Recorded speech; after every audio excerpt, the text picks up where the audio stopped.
Assalamualaikum warahmatullahi wabarakatuh. Alhamdulillahirrabbilalamin. Pada kesempatan yang sangat berbahagia ini, saya bernama Hazli Zatunaili akan mempresentasikan mengenai tugas saya, yaitu tugas ujian akhir semester 6 yang diampu langsung oleh Ibu Hatikoh Asmani SPDI MPD, yang mana beliau telah mengajarkan kepada kita semua mengenai materi tentang metode pembelajaran. Oke, langsung saja. Di sini saya akan mempresentasikan materi saya yang saya pilih, yaitu metode pembelajaran paling efektif di masa pandemi menurut para pakar. Setelah munculnya wabah COVID-19 di belahan bumi, sistem pendidikan pun mulai mencari suatu inovasi untuk proses kegiatan belajar mengajar. Setiap institusi pun dituntut untuk memberikan inovasi terbaru untuk membentuk proses pembelajaran yang sangat efektif. Sayangnya, tak semua institusi pendidikan rupanya paham betul mengenai inovasi terbaru yang harus dipakai untuk melakukan pembelajaran selama pandemi. Jadi di sini sudah diterapkan metode-metode pembelajaran di masa pandemi ini. Di sini saya akan menjelaskan ada 6 metode yang dipakai oleh pakar-pakar dan diciptakan oleh pakar-pakar agar tetap bisa terlaksananya pendidikan di Indonesia ini. Yang pertama yaitu metode Project Based Learning. Metode ini memiliki tujuan utama untuk memberikan pelatihan kepada pelajar untuk lebih bisa berkolaborasi, gotong royong, dan empati dengan sesama. Metode ini sangat efektif diterapkan untuk para pelajar dengan membentuk kelompok belajar kecil dalam mengerjakan proyek, eksperimen, dan inovasi. Metode pembelajaran ini sangatlah cocok bagi pelajar yang berada pada zona kuning atau hijau. Dengan menjalankan metode pembelajaran yang satu ini, tentunya juga harus memperhatikan protokol kesehatan yang berlaku.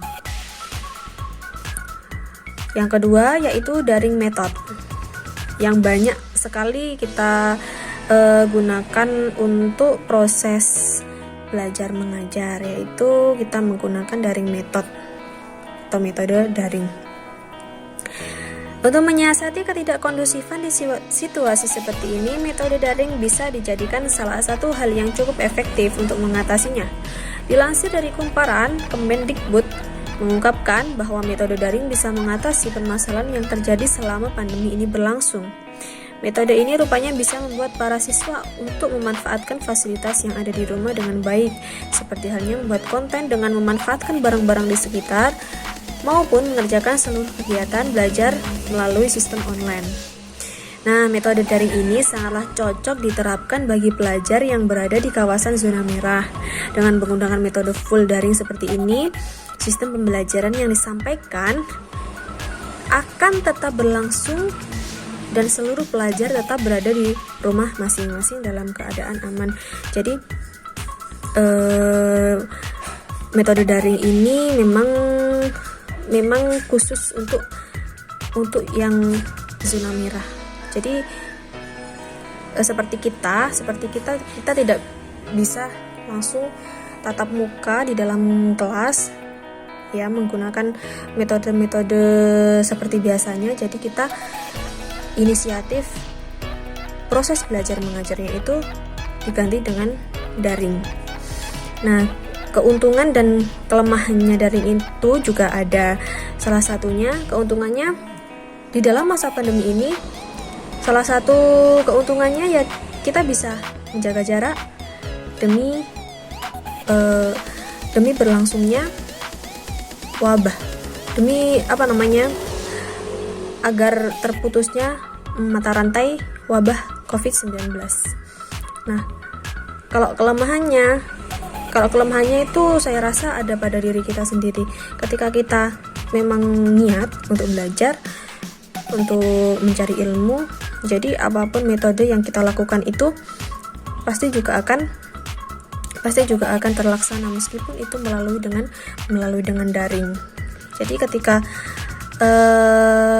kita menggunakan sistem daring itu, ya kita memang harus kita niati, oh iya, saya tuh sekarang lagi mencari ilmu, jadi kita juga apapun metode yang kita lakukan juga harus kita laksanakan dengan semaksimal mungkin, seperti itu. Yang selanjutnya yaitu luring method. Luring yang dimaksud pada model pembelajaran yang dilakukan di luar jaringan. Dalam artian pembelajaran yang satu ini dilakukan secara tatap muka dengan memperhatikan zonasi dan protokol kesehatan yang berlaku. Metode ini sangat pas buat pelajar yang ada di wilayah zona kuning atau hijau, terutama dengan protokol ketat new normal. Dalam metode yang satu ini, siswa akan diajari secara bergiliran, shift model, agar menghindari kerumunan. Pembelajaran luring ini disarankan oleh Mendikbud untuk memenuhi penyederhanaan kurikulum selama masa darurat pandemi ini. Metode ini dirancang untuk menyiasati penyampaian kurikulum agar tidak terbelit saat disampaikan kepada siswa. Selain itu, pembelajaran yang satu ini juga dinilai cukup baik bagi mereka yang kurang memiliki sarana prasarana mendukung untuk sistem daring. Yang kemudian yaitu home visit method. Seperti halnya metode yang lain, home visit merupakan salah satu opsi pada metode pembelajaran saat pandemi ini. Metode ini mirip seperti kegiatan belajar mengajar yang disampaikan saat homeschooling. Jadi pengajaran mengadakan home visit di rumah pelajar dalam waktu tertentu. Dilansir dari kumparan, metode ini disarankan oleh Kepala Bidang Kemitraan yang mana sangat pas untuk belajar yang kurang memiliki kesempatan untuk mendapatkan seperangkat teknologi yang mewadai.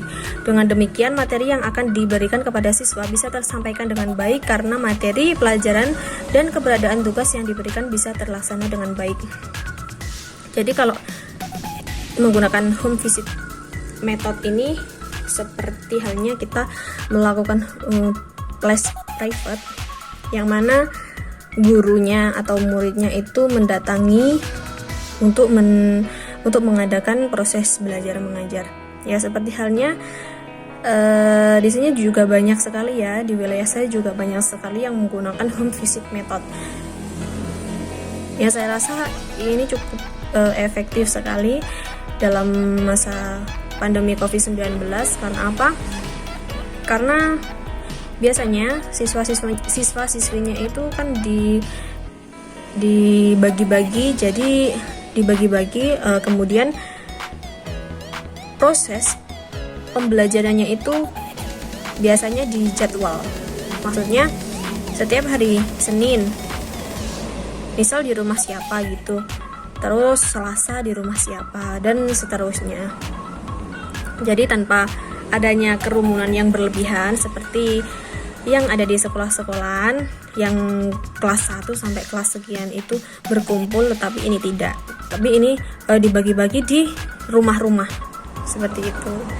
Jadi biasanya gurunya itu yang datang ke rumah, kemudian di situ cuma satu kelas aja, kemudian mengadakan proses pembelajaran.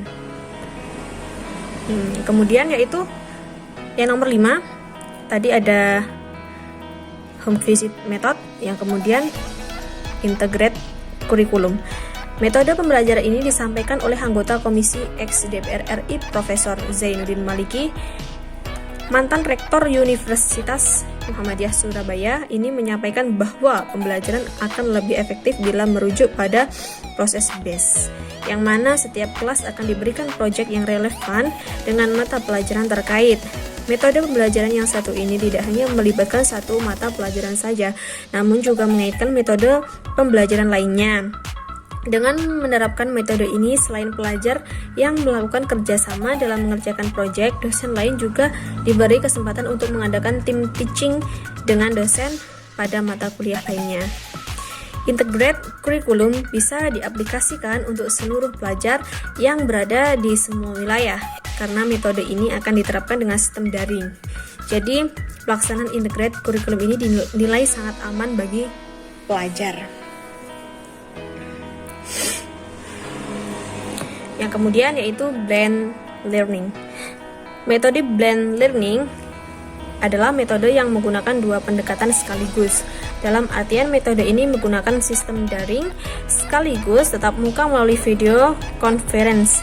Jadi meskipun pelajar dan pengajar melakukan pembelajaran dari jarak jauh, keduanya masih bisa berinteraksi satu sama lain. Sebenarnya metode ini sudah mulai dirancang dan diterapkan awal abad ke-21. Namun seiring dengan merebaknya wabah COVID-19, metode yang satu ini dikaji lebih dalam lagi karena dinilai bisa menjadi salah satu metode pembelajaran yang cocok untuk para pelajar di Indonesia. Mengingat wabah pandemi yang tidak tahu pasti kapan berakhirnya, metode pembelajaran tersebut mungkin bisa Anda jadikan opsi untuk para peserta didik Anda.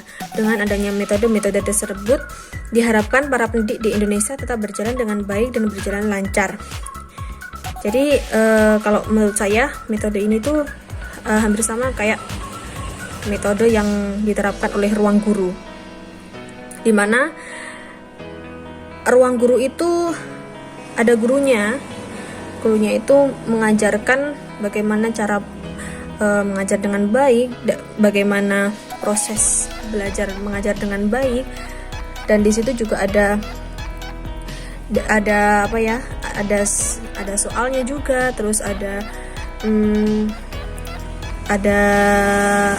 pokoknya di situ semua adalah metode-metode yang ada di dalam ruang guru itu. Jadi memang ada gurunya dan melalui sistem online atau sistem digital kemudian diaplikasikan untuk mengajar siswa-siswinya seperti itu.